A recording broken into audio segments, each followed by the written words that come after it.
What was it about? When was it? What happened? Here are the answers to the questions. Dun, dun, dun. Nearly 20 years after the Revolutionary War began, the United States government faced a small-scale revolution by some of its own citizens. As in the previous war, taxes were a central issue. And Alexander Hamilton understood that putting down this rebellion was critical to the life of the nation.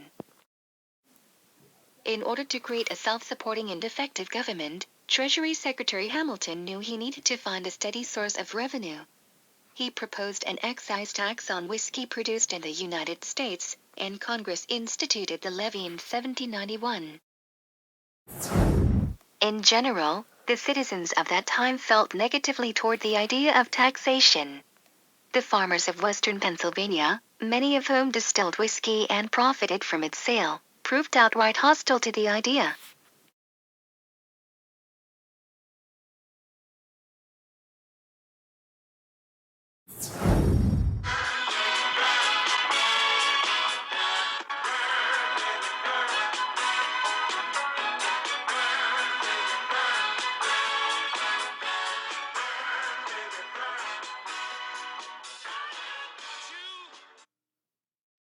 Affected whiskey rebels attacked and destroyed the home of a tax inspector.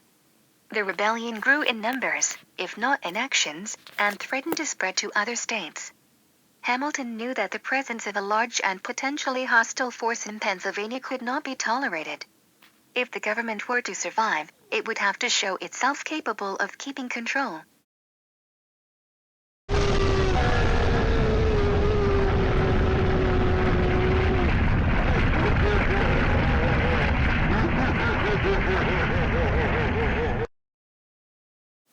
Hamilton advocated the use of military force. President George Washington instead put state militias on the ready and sent in negotiators. When talks proved fruitless, Washington acquiesced to Hamilton's view. A force of 13,000 militia troops, led by Hamilton and Virginia Governor Henry Lee, marched into western Pennsylvania.